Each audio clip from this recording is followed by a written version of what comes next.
Imagine an NBA world where a team who wins 48 games doesn't make the playoffs. It's a rare occurrence in the league that's only happened twice in the last 15 years. And I think we're about to see another incident here in this stupidly stacked Western Conference. With the last time being the Phoenix Suns' 48-win journey, landing them the 9th seed in the 2014 season, there's a few parallels to what we can expect in this 2023 to 2024 NBA season. With a top-heavy East and an absolute bloodbath occurring out in the West, a dominant squad at the top of the Western Conference looking to make it to the finals again, stacked veteran and young teams looking to make it to the finals for the first time or to go back, and just an overall sense of parity in the league that we have been begging for as NBA fans. And just as we knew back then, somebody has to be left out.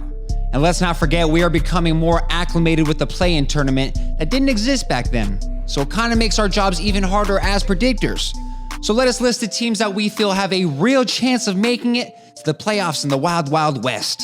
And starting with the obvious, the Denver Nuggets are cozily placed in the 1 seed, regardless of how pissed Nikola Jokic is that he has to clock back into his 9 to 5. With emerging talent Christian Brown, it's Braun, but Brown taking over the essential Bruce Brown role for his dominant team, the Whitey will be called on to make some winning plays, something that he's used to, considering he's won a chip at every level except the Olympics up to this point. The tubby Serbian guy will continue to confuse everyone as to how he is so damn good at the game of basketball, throwing dots left and right, hitting clutch, one-legged Serbian shuffles, all while thinking about his beloved horses in the homeland. Oh, and that's not mentioning the best non-all-star player in the league, Jamal Murray. Only being 26 years old, leaving all of us waiting to see what his prime could potentially be alongside peak Joker. 28-year-old Aaron Gordon and 30-year-old KCP continue to offer phenomenal role player contributions that leave them with a championship window that could scarcely last for at least 5 to 6 more years, right? Fuck me, man. And the reason I say fuck me is because this next team is my squad, whose window is not on that same echelon, the 2nd seed Phoenix Suns. Now I also have this win now squad as a lock for making it in the playoffs. Fairly comfortably, I hope. But we have Kevin Durant, who just turned 35 years old, and while I'm aware he's probably gonna age pretty decently having a shot like that, it's hard not to think about his number of games played per season since that Achilles injury. Ugh. But positive thoughts. The addition of Bradley Beal should be a pretty one, making the difficulty of shots much lower for the Slim Reaper and dark horse MVP candidate, 27-year-old Devin Booker. Speaking of, Booker's coming off a playoff series where he willed his way to 2 wins against the eventual champions with an injured Chris Paul and DeAndre Ayton. So he went ahead and shot 110% from the damn field, it felt like. The addition of Beal should make Booker an overall better defender as well, as he has already shown he's capable and willing to, alongside having less energy to exert out there on the O. And quite frankly, Phoenix is gonna need all the defense they can get. With a full regular season to figure out the new pieces on the squad, confident the star power alone should help Phoenix get to the postseason. Even if one of the big 3 suffer minor injuries, we got amazing role players to assist, like Eric Gordon, Josh Okogie, Grayson Allen, Nurkic, and Yuna Watanabe. See, now this list is already getting a little tough in terms of who I feel comfortable giving a lock into the Western Conference postseason seeding. And strangely enough, I got the 3rd seeded Memphis Grizzlies being the most comfortable team to be there at the end of the year. Look, I know that sounds weird, considering the whole Ja situation, teams that have proven themselves previously like Golden State, the Clippers, the Lakers, we'll get there. But the young Grizz have shown a sense of consistency since the 2020 to 2021 season. An organization that seems to know how to develop talent can only go up from here, especially considering the ages of their star players. We got reigning Defensive Player of the Year, Triple J being 24, the marksman with T-Rex arms, Desmond Bane at 25, and the face of the organization, 24-year-old Ja Morant. I know there are concerns for the 25-game suspension that Ja will be suffering, alongside losing the best backup point guard in the league, Tyus Jones. But they have the veteran leader, Marcus Smart, to hold down the fort in the meantime. I think the Grizzlies have shown in their young past that they're not afraid of the big dogs and are more than willing to be scrappy and make themselves a place in the Western Conference postseason. All right, so I'm still pretty confident in this team, even though I'm not a huge fan of the organization and what they've done to my favorite team historically. But my LeBron-itis is kicking in, and I still think that the Los Angeles Lakers have a phenomenal chance at making it in the playoffs this year, and potentially the 4th seed. With Austin Reeves presumably getting more responsibility for a full season, Rui Hachimura randomly deciding to be an insta-bucket, and yes, Anthony Davis can sometimes be pretty good at basketball. Scratch that. He can be fucking dominant at the game of basketball. But having 18 points in a playoff game is not going to cut it, my man. Anthony Day-to-Day Davis is too real of a nickname for the man. Side note, I don't want to be a hater on these professional athletes and say that they suck. Yes, I know they're making 1 quintillion times more than what I make from these videos. But as a fan of the game, it is so irritating to see how good this guy can be on both ends of the floor, yet feel invisible at times. And we all know that his presence on the court is literally invisible sometimes, as the man can't seem to stay on the court, making their path in the playoffs that much more difficult. Old man LeBron seems to be in decent hands though with his new and improved roster. Having an offseason with acquisitions like Lob Threat, Jackson Hayes, a shooter in Gabe Vincent, and maybe Cam Reddish, the defensive beast Jared Vanderbilt, and a wild card in Christian Wood. Oh, and yeah, I know, LeBron is in his 21st season, but bro averaged damn near 29, 8, and 7. I think he's got just a little bit left in the tank. What I feel next most confident about is going to have to be the Golden State Warriors. It's not super weird as to why I think they'll make it to the 5th seed. I mean, shit, they have that one Steph Curry guy. But those of you who want to point to last year's record as to why they probably won't make it, Draymond beef is now settled in the locker room, and the Warriors have shown that they can win even after some Draymond beef. Chris Paul being the team's biggest addition is, interesting to say the least.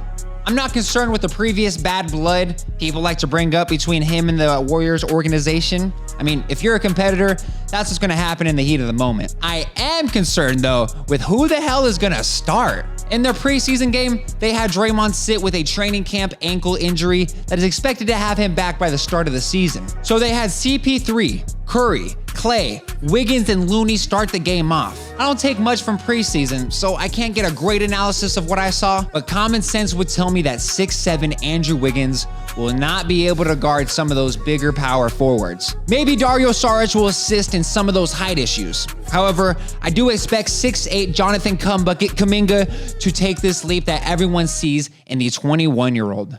21.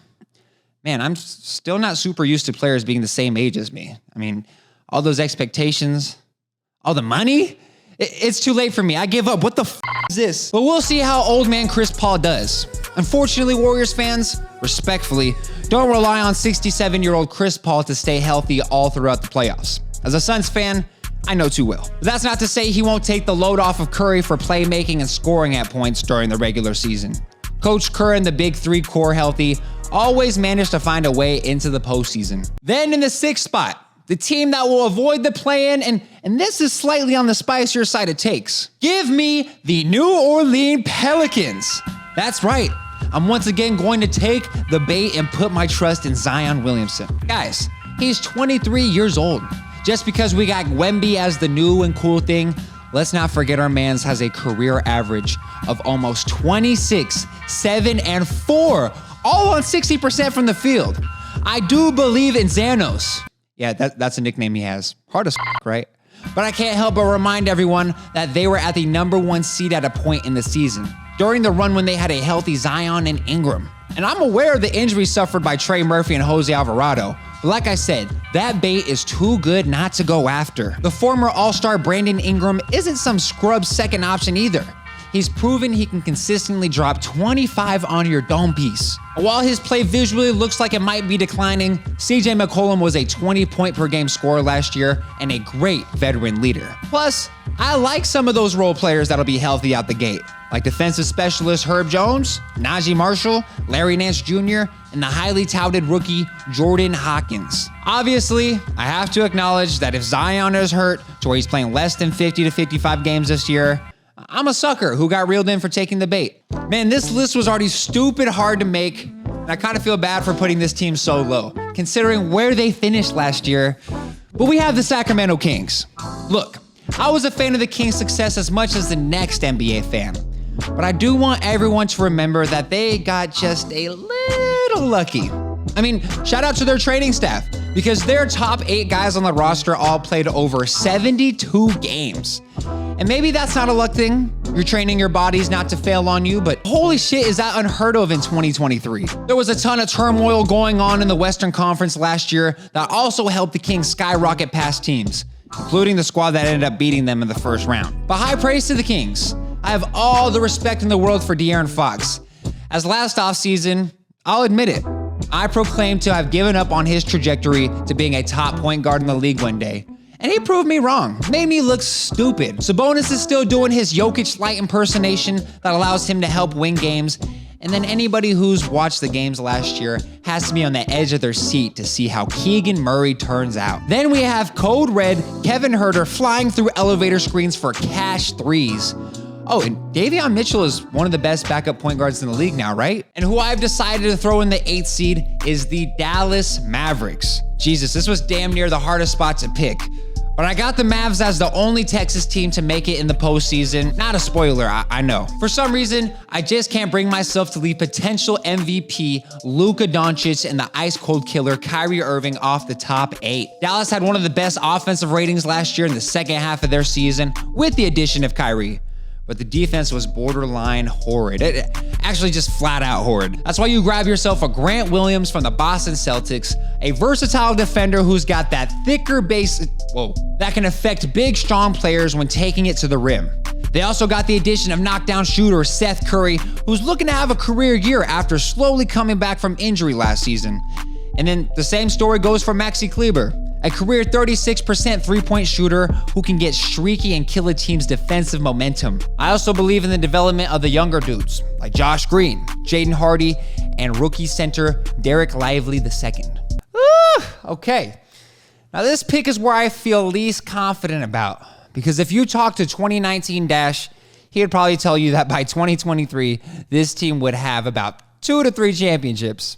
And I'm talking about the projected 9th seed, Los Angeles Clippers. Now, there's not a ton to say here, right? Paul George, can you stay healthy and shut the hell up about my King of Phoenix? Joking, Paul George, come on the show, or I'll go on yours. Kawhi and Westbrook alone gave Phoenix a scare last year in that first round. But once you know it, Kawhi got hurt again. The reports about him having a degenerative knee and it potentially never coming back the same seems to be very real from this angle. And I would never wish injury on anyone, but 32-year-old Leonard seems to be having terrible injury luck. The supporting pieces in the Clippers org is kind of funky too, especially considering that their want for Harden still exists. So who the hell knows which of these guys will still be on the team when it comes to the end of the season. I put them here as the 9th seed because if at least one of the big two stays healthy throughout the season, they can carry the load of being a 9th seed, I think. So, in that very last play-in spot,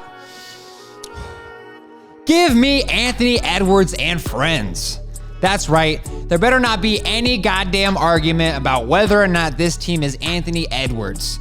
He showed us all last year that he's Himothy. And while I've been vocal many times on this channel that the Cat and Gobert experiment is just flat out silly, Cat was injured much of the season last year, and the organization could still get a phenomenal return on a Cat trade. But my current prediction is based off of if they keep their team the way it's currently constructed. And I think that 22-year-old Edwards has enough juice in him to will the squad to that last play-in spot within such a bloodthirsty Western Conference. Everyone's well aware as to what kind of production / specialties that these two bigs provide. But what I'm super interested in is that previously measured at 6'9" Jaden McDaniels is now at a staggering 6'11". The young versatile defender who can also get you dirty work buckets will be crucial to the squad's success this year. They still have great bench pieces too, like Kyle Anderson, Naz Reid, and Nickeil Alexander-Walker to provide a spark. But there are some questions from my end to see how old-ass Mike Conley will hold up. He was a great connecting piece for the squad last year, so let's see if the 36-year-old can do it again this season. OKC fans, please forgive me. I'm super sorry. I'm actually super infatuated with what you guys are doing over there with developing your young guys and just the pure amount of talent that there is there. But you guys are still a year away. Shoot, if you take this year's team and put them in the league last year, I think they could be worthy of an 8th seed. Chet, phenomenal. Giddey, the man. Both Jalen Williams, can't let go of those guys. SGA, bro, is a sleeper MVP pick. But the league is just too stacked and OKC is just too young. But those are my picks for who's going to come out of the West, Ashton Hoopers. Are there any absurd takes that got you guys rolling your eyes? Do I have too much faith in Zion Williamson's health? Is Denver going to slow its roll in terms of seeding with postseason fatigue? Am I just completely disrespecting the Jazz by not even mentioning them? You let me know down in the comments below, ladies and gentlemen. And as always, y'all have a phenomenal rest of your day.